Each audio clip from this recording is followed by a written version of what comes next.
भगवान सब देखते हैं। बहुत पुराने समय की बात है, एक ज्ञानी ऋषि हुआ करते थे। उनका एक गुरुकुल भी था, जहाँ बहुत सारे बालक शिक्षा प्राप्त करते थे। गुरुकुल में पानी का बहुत सुंदर मटका रखा हुआ था।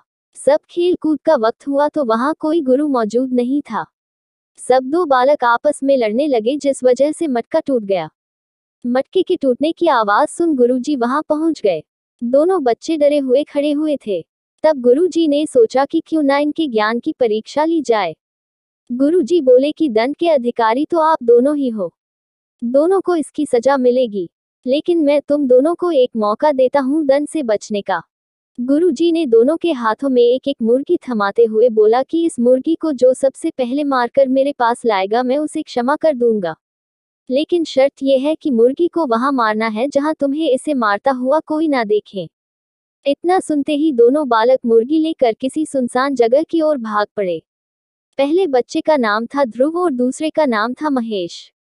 ध्रुव ने वो जगह खोज ली जहां कोई भी इंसान नहीं था।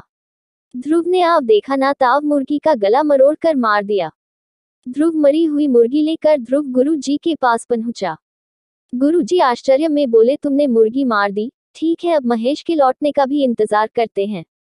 महेश को आ जाने दो, आज उसे दंड देकर रहूंगा। आखिरकार बहुत देर बाद जब महेश गुरु जी के पास वापस लौटा तो गुरु जी और ध्रुव महेश के हाथों में मुर्गी को जिंदा और सही सलामत देखकर बहुत हैरान थे। हालांकि गुरु जी मन ही मन बहुत खुश थे। फिर भी गुरु जी ने पूछ ही लिया कि अरे महेश, ये क्या, तुमने इस मुर्गी को क्यों नहीं मारा? महेश थकी हुई आवाज में हाँफते हुए बोला, गुरु जी मैं ऐसी जगह खोजने में असमर्थ रहा जहां पर इस मुर्गी की हत्या करते हुए मुझे कोई ना देख रहा हो। सबसे पहले मैं एक ऐसी जगह पर पहुंचा जहां कोई इंसान नहीं दिखाई दे रहा था। तब मैं जैसे ही मुर्गी को मारने लगा तभी मेरे कानों में पक्षियों की अलग अलग आवाजें सुनाई दी। मैंने जब ध्यान से देखा तो मेरी नजर छोटे जीव जंतु और वृक्ष पर बैठे पक्षियों पर पड़ी। तभी मुझे आपकी बात याद आई कि मुर्गी को मारते हुए कोई ना देखे। इसलिए वो स्थान छोड़कर मैं आगे बढ़ा और एक बहुत ऊंची पहाड़ी पर जा पहुंचा। वहां मुझे आसपास कोई पशु पक्षी और जीव जंतु नहीं दिखाई दे रहा था। इस मौके का फायदा उठाकर मैंने जैसे ही मुर्गी का गला दबाना चाहा तभी मेरी नजर मुर्गी की आंखों पर गई। वो घूर घूर कर दर्द भरी आंखों से मेरी आंखों में देख रही थी। फिर वहां से मैं नीचे उतरा और वो स्थान छोड़कर और आगे बढ़ा। तब कुछ ही दूर मुझे एक टूटी हुई गुफा दिखाई दी। मैं उस गुफा में चला गया। अब यहाँ पर कोई भी नहीं था। चारों तरफ सन्नाटा व अंधेरा था। यहाँ भी मैं मुर्गी को नहीं मार पाया गुरुजी, क्योंकि यहाँ चारों तरफ से अंधकार मुझे देख रहा था। और सबसे बड़ी बात, ईश्वर भी देख रहे थे। और आप ही बोले थे कि ईश्वर तो हर स्थान पर है। भला उनसे छुपकर कोई दुष्कर्म कैसे किया जा सकता है? और मैं अपनी सजा के लिए भला एक निर्दोष जीव की हत्या कैसे कर सकता हूँ?